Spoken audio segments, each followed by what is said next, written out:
叫做沙漠開江河。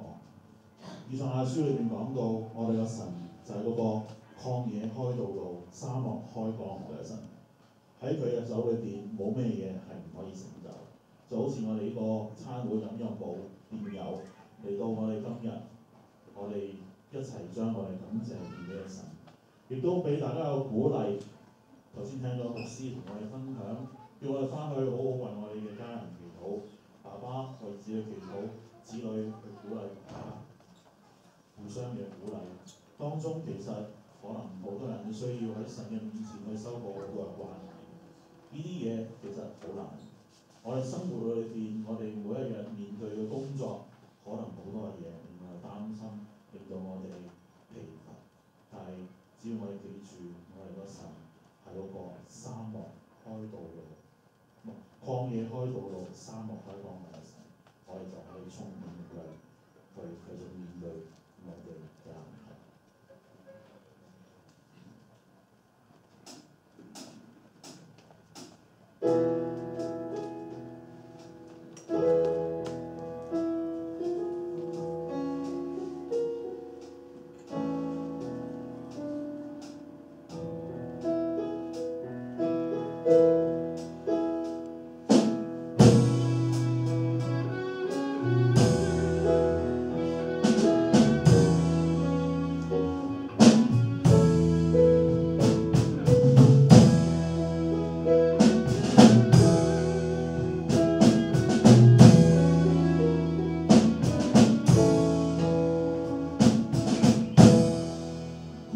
四周，風急雨燥，無奈自我共渡。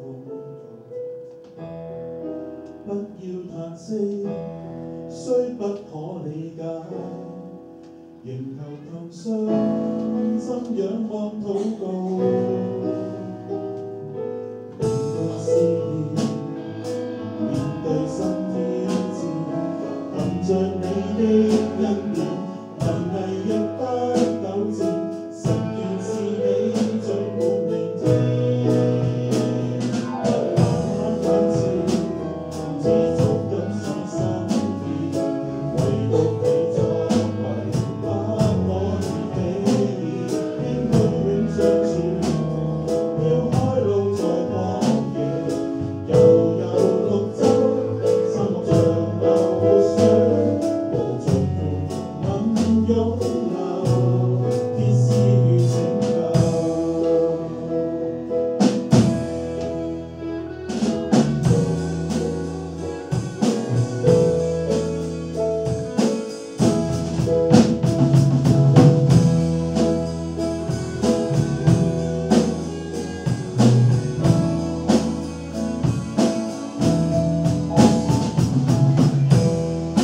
觀看四周，風急雨燥，無奈自我共渡。不必嘆息，雖不可理解，仍求同心，身份與隧道。面對試驗，發誓要挑戰，無畏懼不戰，信心不改變，唯獨你永永不變。不該看眼前，知足緊轉心意，唯獨你作為不可以比擬，應許永相存，要開路在曠野，悠悠綠洲，沙漠長流活水，神聖苦楚。七速的經驗，哪怕滿腹歌唱，愁淚與憂慮，必消盡蹤影，應許永相存，要開路在曠野，悠悠綠洲，沙漠長流活水，無盡憐憫湧流。七速的經驗，哪怕滿腹歌唱，愁淚與厭煩，必消失蹤影，應許永相存，要開路在曠野，悠悠綠洲，沙漠長流活水，無盡憐憫湧流，天使與拯救。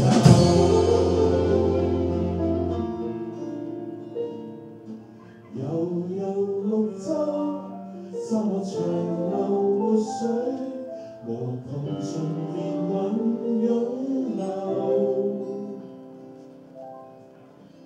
神施與拯救。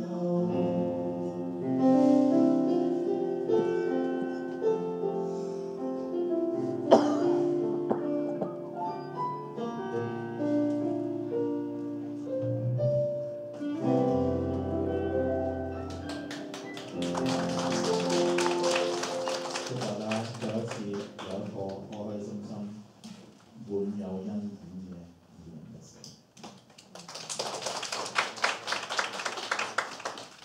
唔好意思嚇，遲咗半個鐘，應該係3點半嘅嚇，不過我諗大家都未吝嗇嘅嚇。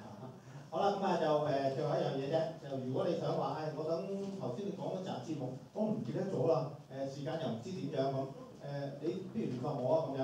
其實咧，我哋有一個群組嘅嚇，如果你覺得我哋間唔中傳啲消息俾你，唔會打擾你嘅咧，喺門口度咧，你寫低你嘅名同埋電話，咁我哋就會加入你喺個 app 嗰個群組裏邊咧，就傳啲消息俾你嘅。或者門口度咧，其實我哋有啲已經係印咗嘅宣傳單張，你可以攞一張走，咁你咪知道嚟緊時間係幾時嘅，都得嚇。咁隨便你哋想樣做晒都得㗎嚇。OK， 好，再一次多謝大家。嘅午餐聚會，咁啊大家都好肚餓啦，係咪？咁你可以繼續食你哋嘅午餐，咁咧我哋喺度咧會為你哋唱幾首歌。好，如果你食完飯或者你得閒嘅有識唱啊，可以跟住我哋唱；如果唔係，你可以繼續享受你午餐。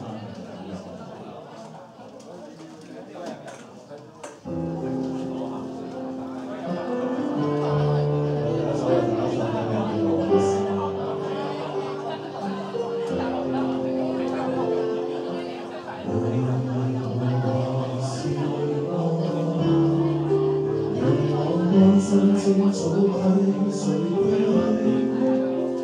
神為我選擇心中的憂慮，我抬頭每一天，耶和華是我，在困境中他保守人意，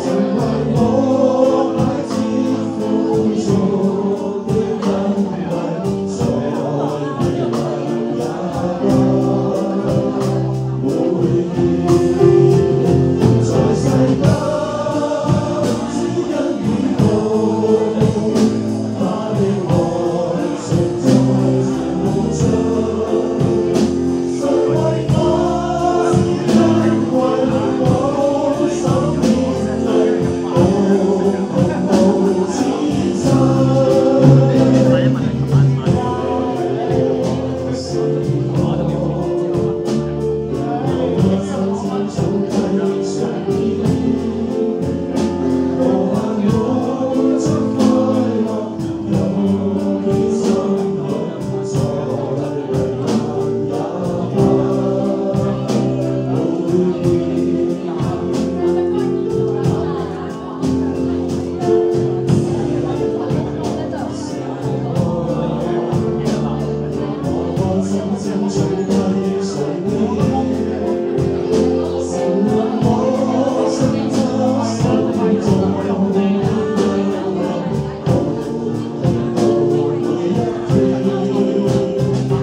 難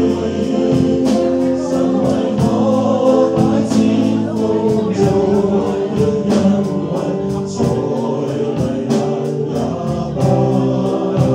不會變，在世間主恩與我，他的愛常在無盡，神為我是因為我生命裏無此生。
好咁啊，再一次歡迎大家嚟參加我呢個午餐嘅聚會啊！咁啊，揾翻你嘅飯盒未啊？揾翻個先向大家道歉啊，因為咧即係好開心啊！鄭文財帶大家嚟咧，我哋係第一次接待廣東人食飯嘅嚇，咁可能咧期間有少少混亂咧希望大家見諒總之你下次嚟，我保證我保證咧就係唔會咁亂㗎啦，好唔好希望大家繼續支持啊！咁咧就再一次介紹咧，我哋呢個究竟係咩東西嚟嘅咧？咁其實咧，我哋呢個嘅活動咧係由一間教會叫做伯特利慈恩堂咧做牽頭嘅。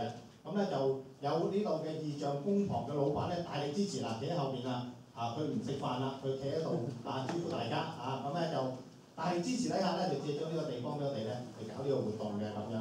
好啦，咁今日咧就聽大佬講嘢啫，咁聽日係下一次係聽乜嘢咧？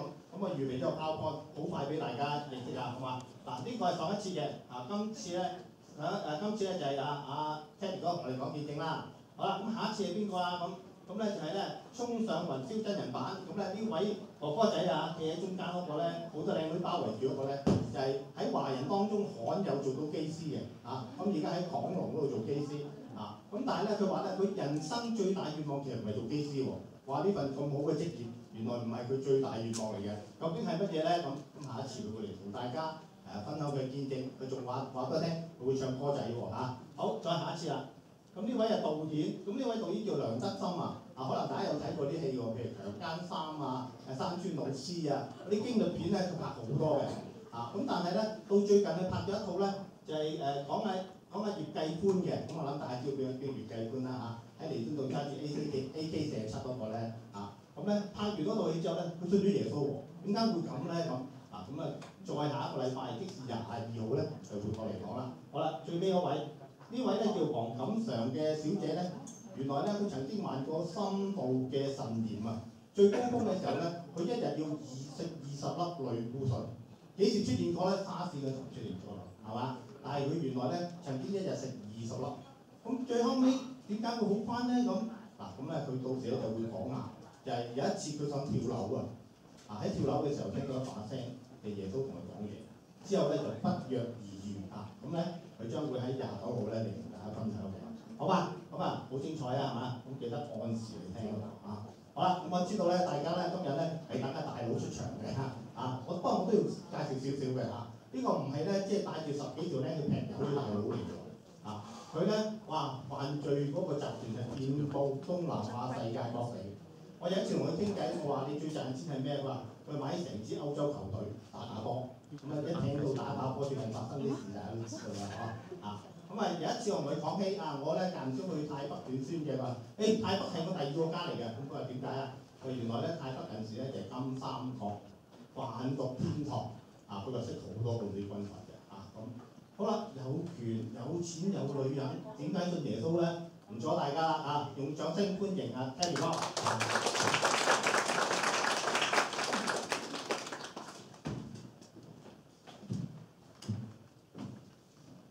大家好，我姓洪嘅，叫洪安義。如果你哋以前有睇報紙，我諗成日都有我啲新聞出。嗰個香港嘅黑道叫做 Teddy 哥，唔知大家11年前有冇聽過348 Disco？你出世，報紙都應該成日有賣嘅。我就係348嗰個348就係我開嘅，我就係嗰個大壞蛋咧。我就係開咗呢間348，先喺嗰度信咗耶穌，喺嗰度得救嘅。我而家簡單介紹下我未信耶穌之前係一個咩人。我今年66歲啦。我信咗耶穌11年。喺我未信耶穌之前，我除咗開呢間348你哋熟悉之外，我仲開好多賭場嘅。喺泰國有地下嘅賭場，喺菲律賓有牌嘅賭場。我亦都有個網上賭場，叫星際，都係亞洲最大嘅。呢啲都唔係我最重要入息，我最重要入息係控制到嗰啲歐洲球隊同啲法國球隊打假嘅足球。如果你有做嗰啲幫我諗，應該知道好多次嘅。我個感情生活仲更加非常之混亂。我有4個太太，仲有8個女朋友嘅。呢係固定嘅。我對你介紹下呢個身份係俾你明白咧，我係非常之難信耶穌嘅。事實我係幾十年，我非常之敵擋耶穌嘅。我從來唔準人哋喺我面前講耶穌2個字嘅。如果我啲細佬喺我面前講耶穌，我叫佢咪嚟打佢幾成嘅。我係鬧佢，你係咪神經病？我哋黑社會聽日發生咩事都唔知，你仲係諗永生嘅事。所以信耶穌喺我嚟講係冇可能發生嘅事嘅。直至到11年前，有嚟自世界各地幾十個神學家，嚟香港好多牧師，佢哋浩浩蕩蕩成50人，就喺我個 Disco 訪問我之後，叫我信耶穌。我聽到耶穌2個字好敏感，我即刻好嚴厲，用手指住佢哋。我話：你哋乜嘢都可以問，都唔准提耶穌2個字。我話俾你聽，我係耶穌敵人嚟嘅，我專同耶穌作對嘅。劉特芳博士，如果你哋信過耶穌嘅弟兄姊妹，應該知道邊個劉特芳博士。佢又好大膽，佢企起身指住我，佢話唔怕，神會將你慢慢改變。我即係好嚴厲用手指住佢，千祈冇改變。你知唔知我每日賺幾多錢？我自己都唔知。我拜嘅神對我非常之好，唔需要你哋嘅耶穌。我話你要救其他黑社會。佢哋就話：咁可唔可以俾我哋入你個支持部同啲黑社會前鋒嘅？我話可以。我應承咗之後，佢哋就話佢哋好驚啲黑社會，問我可唔可以親自喺現場保護佢哋？我話可以，原來佢哋好厲害，原來佢哋有個計劃嘅。我應承咗之後，就變咗2年時間，逢禮拜6、禮拜日都幾個鐘頭接觸到佢哋。但係佢哋一開始原來係針對我1個人嚟傳福音。我就話俾你聽，喂，你唔搞錯咗，我俾你哋入嚟係同佢哋錢，唔係同我錢。但係佢哋好犀利，佢話：聽如果唔係，你哋黑社會唔係講義氣嘅咩？你係佢哋老大，你應該信個耶穌先。你啲細佬就會跟住你信，所以你唔好話自己諗，你要知道你係佢哋大哥，你1個人信主，你令到好多人得救。又係佢呢句説話打動咗我，因為點解打動我？其實我過去幾十年，我非常之同情啲黑社會嘅，因為我同佢哋出身唔同，大多數黑社會都係貧民區出嚟嘅，但係我唔係，我係太子爺嚟嘅。我爸爸係潮州軍閥嚟嘅，所以我個生活同佢哋太過極端。我第一滴眼淚就為啲黑社會流嘅，因為我仔探我啲細佬，當時個年代佢哋係住我屋區嘅，我發覺嗰啲地方點嗰啲人治，所以我過去幾10年都非常之同情佢哋。所以佢話我一個人得救，我打救到好多人。事實我知道。我對我啲細佬嘅影響力非常之大，所以我就好啦，咁你帶我教會睇下。佢哋就帶我去，第一次帶我去一個01教會喺勇士頭黎振武牧師嗰度。佢哋嗰個非常之誇張，你冇用方言嘅，我以為佢哋邪教，即刻就走咗啦。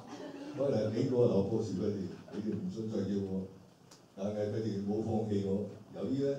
佢當時係出動咗好多幫派，好多唔係幫派，好多宗派啊！佢超過好多牧師，不停地落嚟打電話俾我，令我非常之煩惱，對佢哋非常之反感，覺得佢哋逼我信耶穌非常離譜。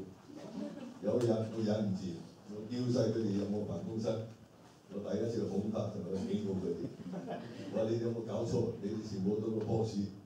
比黑社會更加嚴啊！我逼我去信耶穌，你哋唔知信佢唔去逼嘅咩？我話你哋再逼我，你知道我係咩人？我真係會對付你哋，因為你哋太過離譜啊！佢哋話話冇嬲啦，你冇嬲啦，以後唔會再叫你。但係有一個男牧師，我而家記唔起嗰個叫咩牧師，佢就話聽哥，你可唔可以跟我哋去多次？我就挑戰佢，我話可以，我去多次你個耶穌去將我變成點，我就唔相信。但係你要應承我，全部唔准打電話俾我，我就跟你哋去多次。佢哋呢次就帶我去桃福同何志力牧師同黃光道嗰度，好靚好豪華。我一入咗去，我就即刻瞓到覺啦。佢哋完咗就叫我入何牧師個房，話聽哥，你個感覺點啊？我又好嚴厲用手指住佢哋，你哋冇睇到我入去即刻瞓覺嘅咩？我都話你哋個耶穌冇個符嘅咧。嗱，你唔可以再叫我啊！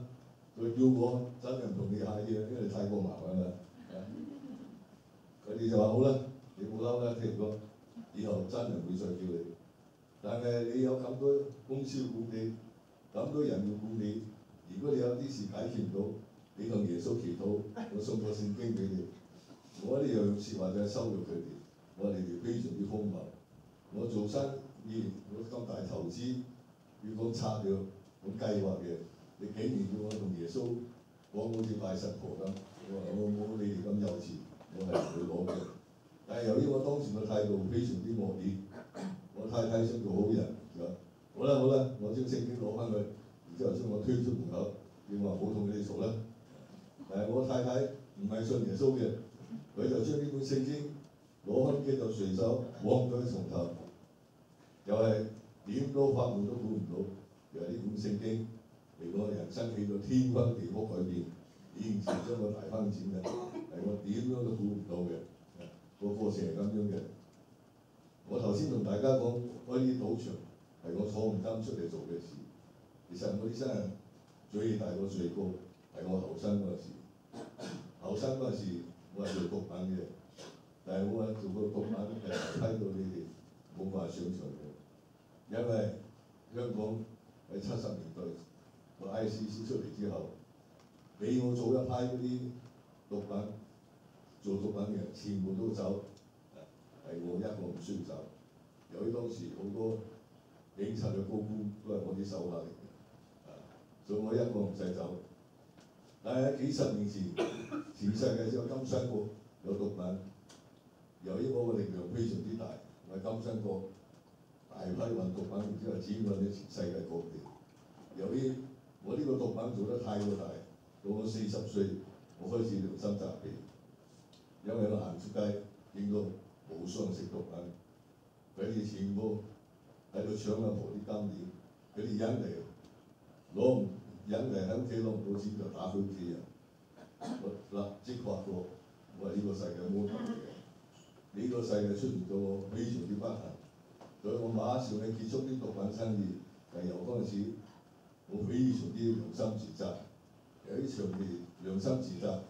後嚟我屈出個非常嚴重嘅抑鬱病，我抑鬱病到後期完全瞓唔到覺嘅，我話去睇醫生攞安眠藥食，醫生將我轉介去睇心理醫生。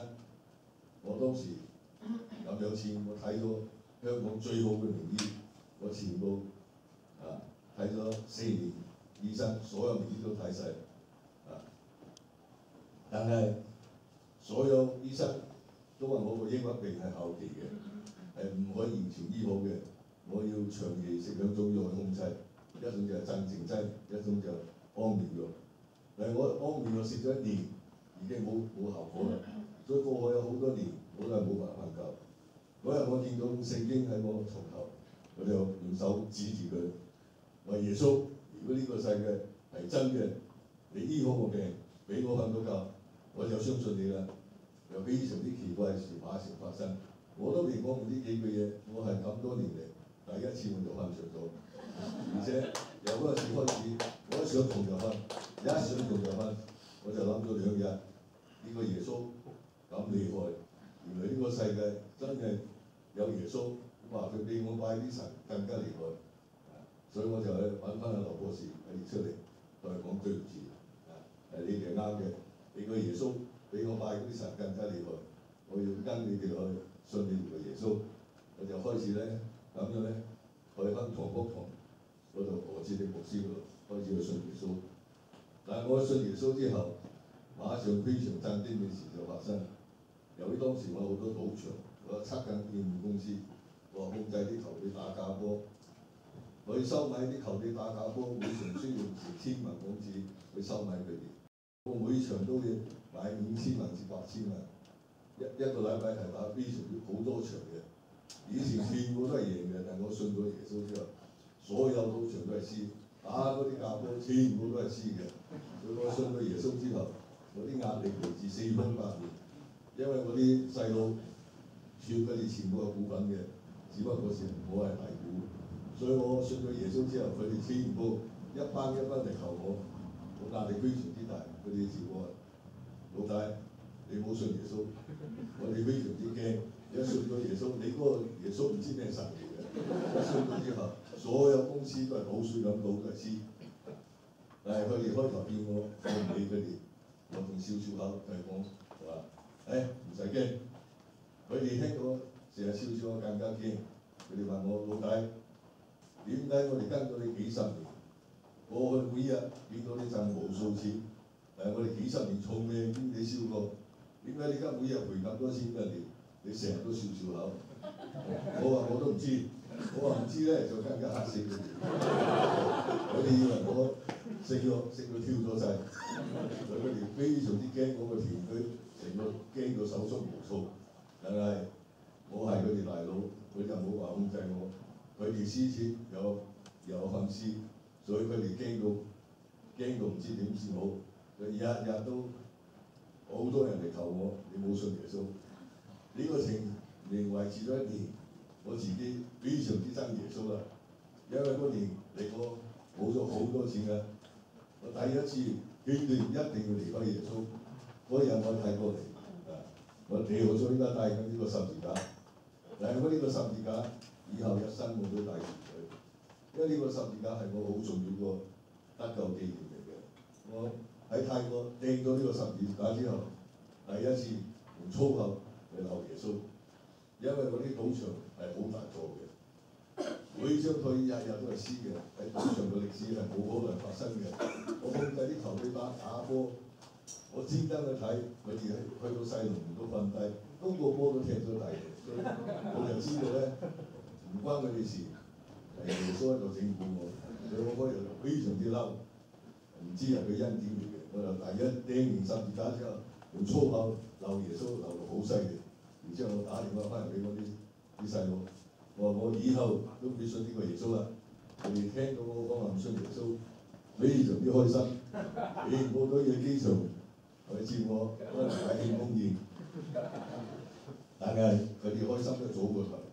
我掟咗呢個十字架之後，我1個禮拜我1個鐘頭都瞓唔到。我再去食嗰啲搖頭煙，去天使路玩到好攰，都係瞓唔到。我就知道。又係喺耶穌喺度捉法，然之後我就去執翻呢個十字架，然之後就自言自語同耶穌講：話耶穌，你唔係咁厲害係嘛？然之後就去扣翻呢個十字架，非常之震驚。我扣都未扣好，我又瞓着咗啦。我一瞓到下晝4點鐘起身，我係驚到手足無措，唔知點算好。我即刻坐飛機翻嚟香港，叫晒我啲牧師出嚟。好嚴厲咁指住佢哋，係你哋個個信耶穌嘅，而家信到好大件事。佢問我聽唔多發生嘅事，我話我而家信耶穌就死，我唔信佢係死。佢話究竟發生咩事？我話我信咗耶穌1年啦，但我就嚟要破產啦，我決定唔信佢，佢都唔俾我瞓覺嚟威脅我，因為我話佢係神，我失眠咗咁多年，佢知道我最驚就冇得瞓覺。所以佢非常明顯話俾我聽，你唔信我，我係唔會俾你瞓覺。所以你而家要同我講，我應該點樣做好？有個李洪澤牧師係救神我嘅，係非常之厲害。話聽住講，你唔使驚，耶穌愛你，唔係威脅你。話李先生你有冇搞錯？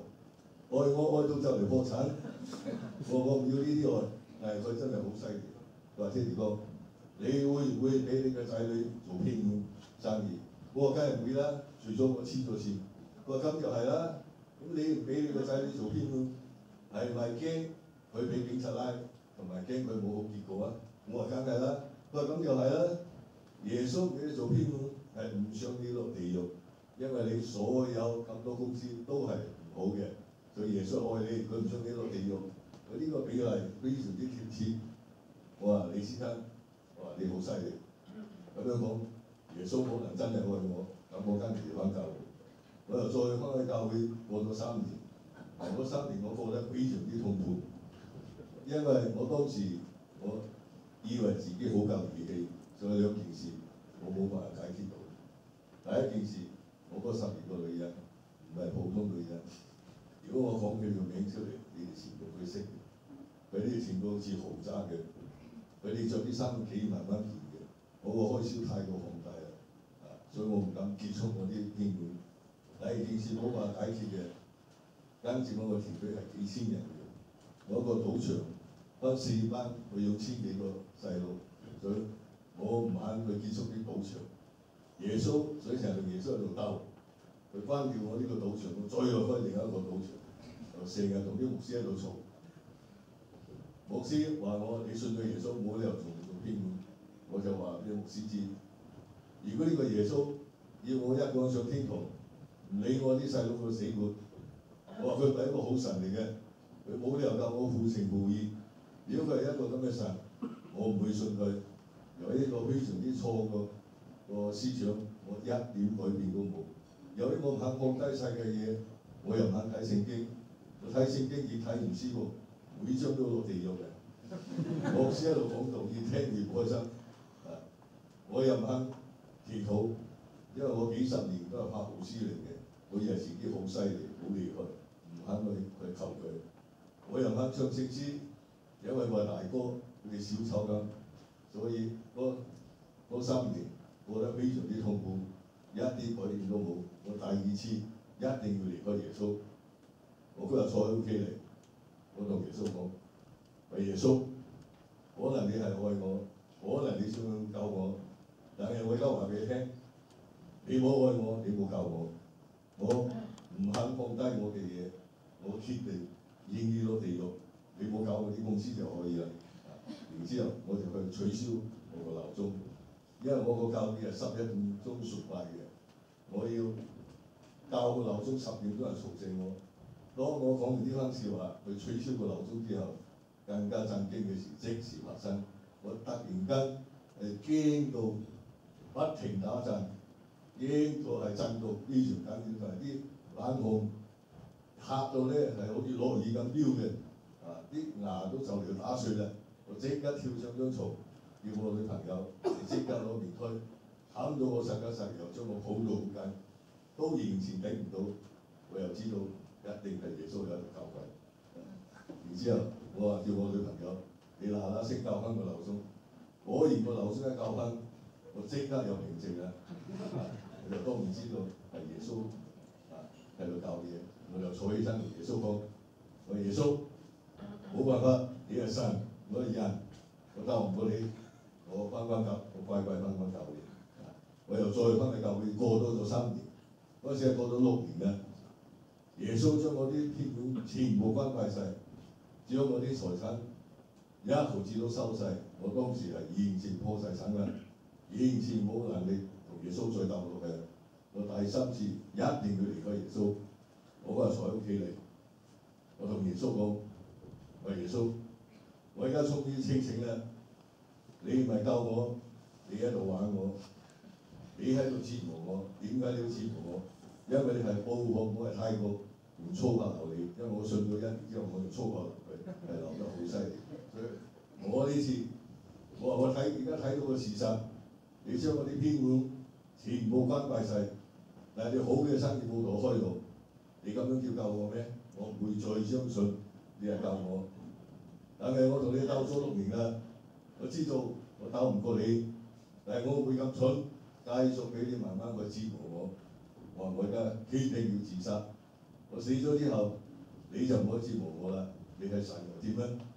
然之後又繼續用粗口鬧佢，呢次係鬧到非常之犀利，因為佢搞到我完全破產。就係我嗰日決定自殺，佢死之前鬧翻教會，佢嗰日鬧耶穌，係鬧到我完全冇晒氣力，我就先去寫遺書，因為我有7個仔女，有3個好細嘅，我要寫遺書又安排佢哋嘅生活。當我寫好3頁紙遺書之後，耶穌係同我講嘢，當時耶穌同我講，唔係用人聲，唔係心思意念，係腦同腦講，係非常之清晰，係非常之特別嘅，佢聽入嚟係非常之舒服嘅，但係佢當時只係簡簡單單講咗幾句，佢就阻止我去自殺。佢就講咩咧？佢話：我寫好遺書之後，佢話你想死係嘛？咁你就快啲去死啦！你死咗之後，你個大仔好似係斬死晒佢哋，因為我當時係我個細路婆子嘅，有3個好細嘅。我當時離開我大太太嗰陣時，我個大仔非常之嬲我，佢鬧我係神棍嚟嘅，佢用粗口鬧我。所以耶穌呢番説話，我知道係真嘅。所以我就取消咗個自殺念頭，將3頁紙遺書撕咗佢，撕完我就跳上張床瞓覺。我一瞓到第二日下晝4點鐘起身，我第一次想跪低去多謝耶穌。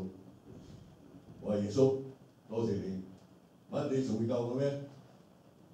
當我咁講之後，耶穌就講嘢：你起身，你唔使跪，你攞張凳喺十字架下面坐低。我當時係只係北架西1號嘅，我客廳掛咗一個好大嘅十字架。佢又再叫我你去前鋒斟杯水嚟，斟大杯啲，有好多嘢同你講。我完全照耶穌指示做，佢前鋒。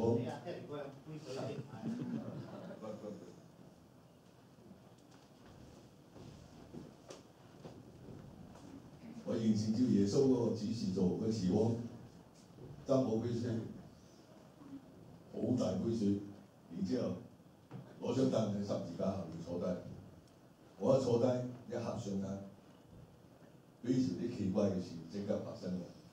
我同耶穌鬥咗6年，由於我當嗰6年都係非常之嬲耶穌嘅，所以我嗰6年從來都非常之冇禮貌嘅，成日都係耶穌耶穌。但係呢次就太過奇怪啦！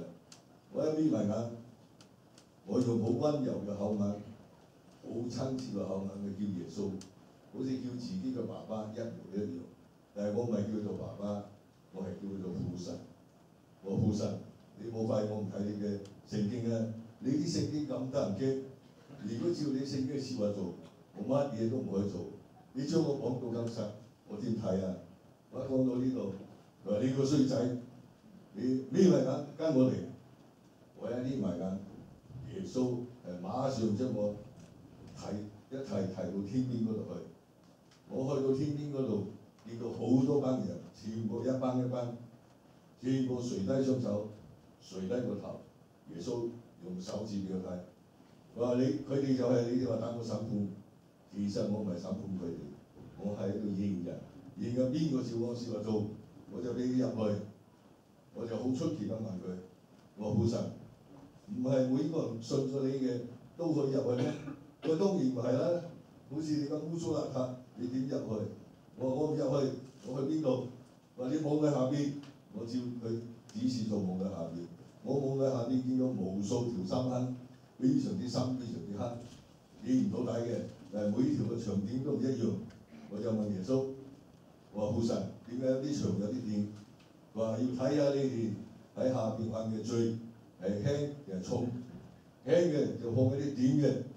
重嘅就放喺啲長嘅，我長同點有咩分別？話點嘅就快啲爆，一爆就靈魂體一齊死。我就話父神，你顛倒黑白是非，你應該去行輕罪早死，你應該去行重罪可以遲啲死。佢話佢哋梗係想早啲死啦，佢哋早死1分鐘要，你感受下。佢呢個感受都未講完，我馬上推開耶穌，係太過震驚嘅，我即刻跪低。掹住耶穌嘅步，然之後係痛哭嚟多謝佢。我父神，非常之多謝你帶我上嚟。如果你唔帶我上嚟，我死後就慘啦。我落去之後，我日日都睇聖經，你講乜我都照你嘅説話做。我話你仲要讀神學，我完全照耶穌指示做。我5年前來之後，而家真信神學院報讀神學，我讀嘅遙距，我而家都讀緊嘅，我下一年9月就畢業啦。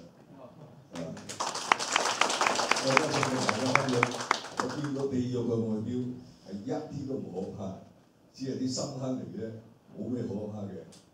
但係佢嗰個痛苦就太過震驚啦！佢地獄嗰個痛苦係我哋人類點樣冇辦法想像有個地方個痛苦到咁可怕嘅。嗰個係真真正正嘅極苦，係1秒鐘都冇辦法承受嘅，係太過震驚啦！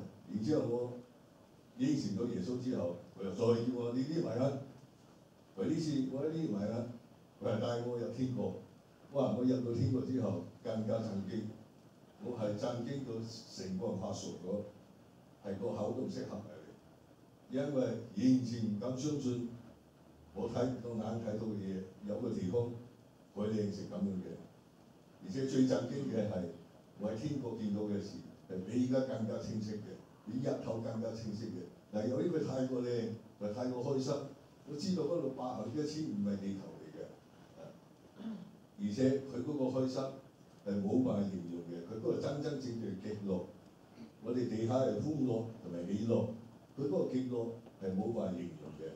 如果有人同你講佢入過天國，但係佢可以用説話嚟形容俾你聽，佢一定係假嘅。基本上你想描述佢1/10都冇辦法嚟描述嘅，佢嗰個係太過真，佢個靚係靚到太過冇辦法想像嘅。但係佢個開心係你逗留喺度1個鐘頭，你成身人都死而唔行嘅。然之後耶穌就停低落嚟，佢同我講：佢話你而家知道地獄係咩回事咧？你繼續同呢啲黑社會一齊你係帶佢哋落地獄，你係害死佢哋，你都頂唔到，佢哋可以頂到咩？你咁樣叫義氣咩？你係害死佢哋，唔係義氣。佢話：你而家知道天國係咩回事啦？你而家應該開始明白，最重要係佢哋死後，我俾佢哋去邊度先係重要。所以你而家要做嘅係攞開教會，將你啲黑社會帶翻教會，先係你對佢哋嘅真正義氣。所以我完全照耶穌指示做。我5年前落嚟之後，馬上同牧師佢哋開咗佢叫德勝教會。嗰個德勝教會非常之特別嘅，係以前香港嗰啲黑社會信嘅。你哋喺報紙見到盲坑所有嘅人都係又係我嗰個教會嘅。我個教會喺土瓜灣浙江街明發大廈1A。你哋如果有時間，歡迎你哋去參觀。我識一識，全部都係古惑仔嚟嘅。我係真真正正黑社會嚟嘅，黑社會教會。有機會你哋去參觀下，因為未來快就1年，最遲就2年，我喺世界各地會開一個，每一個城市開一個專俾黑社會、俾當地黑社會信嘅教會。你哋應該快就下1年，你哋會睇到3、4百可以攞翻嚟做教會嘅。因為未來我個教會會比我個3、4百更加靚嘅。要咁樣去吸引啲黑社會嚟嘅，因為同啲黑社會傳福音要用好特別嘅方法嚟吸引佢去。因為叫一個黑社會翻教會，你拉佢出嚟更加困難嘅。佢哋最驚就係聽耶穌㗎。我而家繼續同大家分享，我經歷咗呢個地獄同埋天國之後，有2、3個非常重要嘅啟發，令我人生天翻地覆改變。呢個經歷嘅。第一個俾我最大個啟發，俾我知道原來我哋人係死後先係最重要，死後太過重要啦。因為死後嗰2條路，有一條路係一秒鐘都唔可以承受唔到嘅，嗰條路係絕對唔可以去嘅。但係另一條路係太過極端啦，嗰個係極樂世界，但係佢嗰個靚係冇辦法想像嘅，而且嗰度係永生嘅。一比原來我哋人生係好癲震。俾我明白，原來我哋人係死後先係最重要。原來人死後先係我哋個終點站嚟嘅。原來真正嘅大結局，原來係死後。原來我哋人生只係一個好短嘅旅程。所以由呢個明白之後，我落嚟之後，馬上結束所有嘅經本，即刻離開我嗰10幾個女人，我守獨身女家5年嘅。我係受得非常之痛苦。男人守寡比女人更加痛苦嘅，但係點解守落去？因為妨礙到死後嘅事，係一定冇得傾。第二個好重要睇法，我成日同耶穌講，我願意落地獄，要離開耶穌。呢次個經歷之後，俾我知道，原來我係唔可以離開耶穌嘅。如果離開耶穌，我死後就大件事。所以第二個俾我好重要嘅睇法，原來我哋人信耶穌係冇條件制揀嘅，原來唔信佢係唔得嘅。因為點解？因為天父只有一個，只有佢先有嗰個權柄去決定我哋死後嘅事，就要透過佢個道理，我哋先可以入到天國。冇其他神有呢個權利。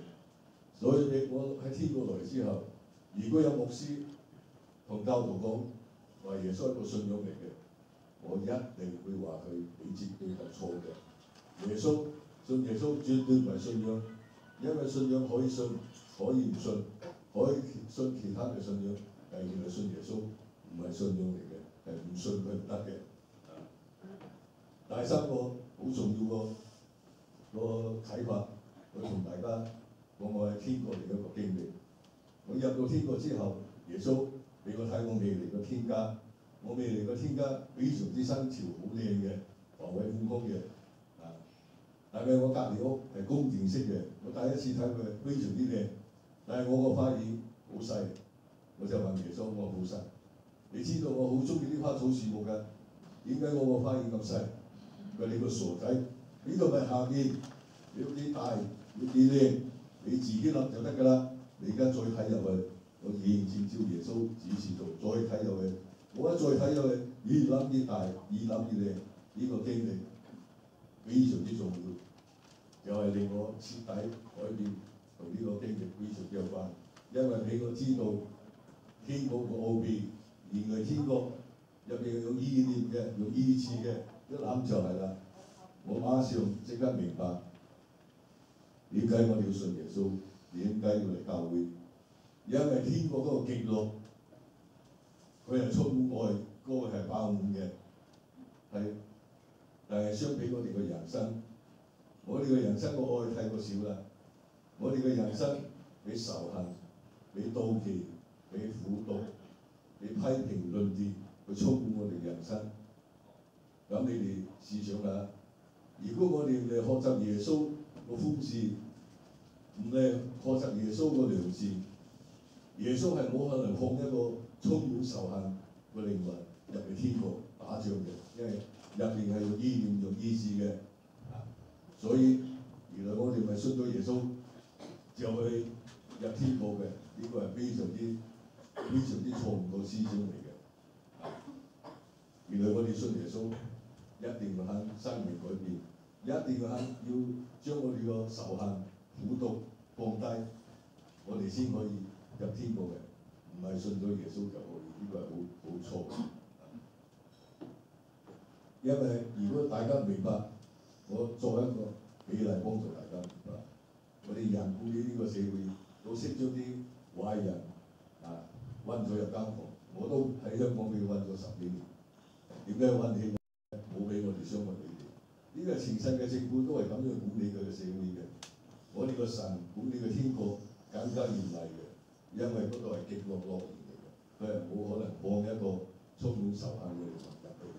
所以如果呢個有信到耶穌嘅弟兄姊妹，你哋一定要相信佢。離咗太過可怕啦，嗰度係1秒鐘都受唔到嘅。你哋一定放低你哋嘅仇恨，放低你嘅苦毒，同埋真係冇批評論斷，因為批評論斷會帶嚟好多仇恨，帶嚟好多苦毒嘅。如果未信到耶穌嘅弟兄姊妹，希望你哋透過我嘅見證，俾你哋知道呢個世界真係有耶穌嘅。如果冇耶穌，我唔會放低龐大嘅利益，因為喺天父，我嘅利益係你哋估計唔到嘅。我個家族澳門咗一個好大嘅賭場，華都賭場係我個家族，但係我乜嘢都放低晒，因為點解？死後太過重要，我呢個絕對唔係故事嚟嘅，係真真正正。如果你哋以前冇睇過我啲報紙新聞，你哋而家跟翻去打我個中文名叫何鳳儀，做 YouTube 嗰度，佢都係將我啲衰嘢打出嚟。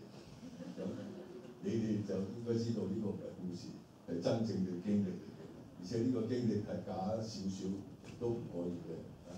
最後，如果信咗主嘅弟兄姊妹，希望你哋知道我哋個神係創造天地嘅神，係冇嘢去報答佢，但係佢傳福音，佢就最開心，因為佢喺天上比我哋更加心急。佢係我哋天父嚟嘅，佢想每一個人都得救嘅。佢知道地下100個仔女有90個未得救嘅，所以你要同佢傳福音，佢就好開心。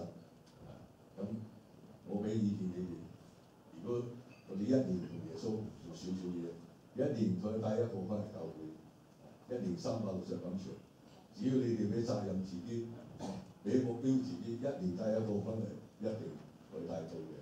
但係咁樣行起上個福音好厲害譬如幾個教會今年有200人，明年變咗400人，佢係幾何式上嚟嘅。咁第個福音耶穌一定會祝福你哋。但係我哋傳福音一定要生命改變。好似我信咗11年，我6年冇改變，我一個都帶唔到翻嚟教會。我個大仔仲後我係神棍嚟嘅，但係我呢幾年嘅改變，我個大仔已經跟我去我嗰個黑社會教會信耶穌啦。我搬過來之後，我離開我嗰12個女人，佢哋全部話我係神棍嚟嘅。佢哋攞聖經俾我睇，有邊一章邊一節要你拋棄你嘅仔女，拋棄我哋。我話我唔識同佢講，但係我啱喺天國落嚟，我知道我同你一齊係非常之得唔驚嘅。嗰個地獄係1分1秒定唔到，我同你一齊犯奸淫罪，我係一定落去。我自己定唔到，你哋都一定定唔到。我唔理佢哋話我係神棍又好咩都好，頭嗰2年佢哋錢都唔要，電話都唔聽，全部話好睇唔起我，話我係神棍嚟嘅。但係我都話俾你聽，由於我呢幾年守獨身，我放低所有嘢，佢哋太過震驚啦。佢哋知道耶穌咁厲害，佢哋逐個全部自己就信咗耶穌啦。所以我哋嘅改變係非常之重要嘅。你哋嘅改變，可以將你哋屋企人全部帶翻天國，將啲朋友帶翻天國。我俾一個例俾你哋。如果本嚟呢啲脾氣好壞嘅，但係你信咗耶穌之後，你就好温柔。本嚟你哋好自私嘅，人哋信咗耶穌之後，變咗好肯幫人。本嚟你爸爸媽媽鬧你嘅，你要頂嘴嘅，人哋信咗耶穌之後，你學咗神嘅寬恕同佢嘅愛，你仲唔會頂嘴，仲會同佢講對唔住。你阿媽食得一定會跟佢信耶穌，因為佢睇到耶穌嘅厲害，睇到耶穌嘅好處。我個仔信咗之後，佢變得咁好，所以你哋唔使錢，佢哋都可以跟住翻教會。相反，如果你哋冇改變，你哋會害到你家人翻唔到天國，因為佢睇到信咗之後，又係咁無措，又係咁自私，又成日咁頂嘴，冇人可以同佢傳到福音嘅。所以各位弟兄姊妹，我哋嘅改變係非常之重要。我哋嘅改變，你哋屋企人就睇到耶穌嘅好處，睇到耶穌嘅厲害，佢自然會跟住佢。所以你哋嘅改變係非常之重要，係可以將你哋屋企人帶翻永生樂園。希望你哋一定要相信我。如果講世界嘅價值，我係用咗好多百個億先有呢個見證嘅。因為如果我唔係信耶穌，我呢11年嚟，我唔係揾100幾十億，係好多個百億。因為香港淨係洗黑錢、盜版、假波嗰啲天文數字嚟嘅，係你哋冇辦法去相信嘅。而且我唔單止喺世界價值係放低咗幾百億，我仲決定自殺係幾次嘅，因為佢收翻我啲財產，我太過痛苦啦。所以呢個見證，如果你哋唔信，係非常之可惜。我哋個父神喺天上居留喺度。如果你哋信，就真係好有福氣，因為原來我哋死後先係我哋真正嘅家嚟。原來我哋啲新人呢個人生只係一個過程，只係俾人嚟訓練我哋嘅。我同大家分享到呢度，多謝大家。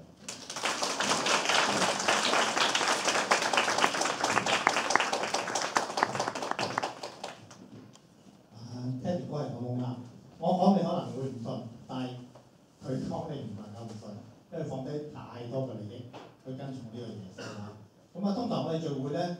1到2點就散晒㗎啦。但係而家啱啱嗰2點大家都未散，因為大佬未吹雞要散隊㗎嘛，係咪啊？咁嗱，阻多2分鐘點樣咧？就係頭先咧，Teddy 哥話想為我哋祝福嘅。Teddy 哥，你會唔會同我哋一齊轉到做個祝福啊？好嘛，阻多大家2分鐘，好唔好啊？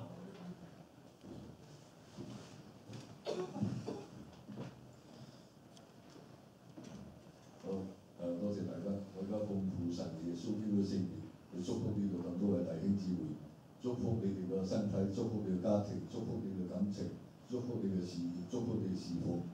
求神嘅憐憫嘅慈愛就臨在呢一刻，俾未信到得到你嘅救恩嘅弟兄姊妹，你親自去動工，親自帶領佢哋翻返你嘅家庭，翻返教會得到你嘅救恩，而且奉主耶穌聖名求，亦都奉父神耶穌呢個聖名去祝福呢個教會，祝福呢個呢個地方嘅老闆，求神大大使用呢個地方成為榮耀神嘅地方，成為萬人得救、萬人祝福嘅地方。求神就打開天上嘅窗戶，傾覆呢個地方嘅老闆，加添力量俾佢哋，你大大使用佢哋，俾佢哋更多資金，佢哋更多靈魂得救，加添智慧，加添力量俾佢哋，成為榮耀你嘅器皿，成為萬人祝福嘅管道。以上奉主耶穌聖名求，阿們。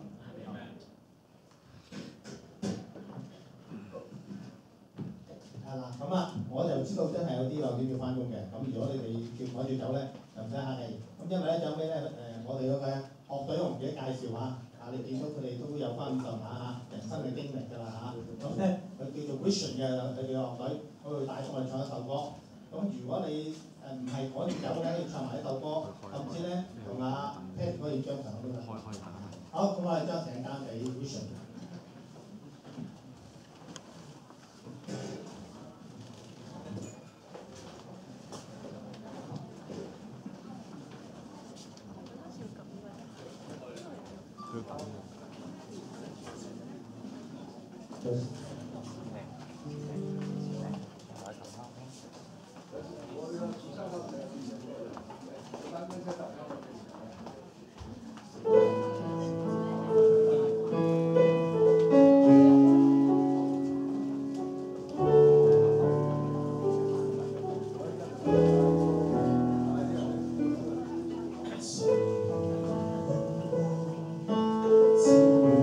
星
KC 嚇，咁咧就係梁谷厚係啦，咁會過嚟嘅嚇。咁就係啦，如果有興趣同阿車聯幫嘅可以過嚟嚇。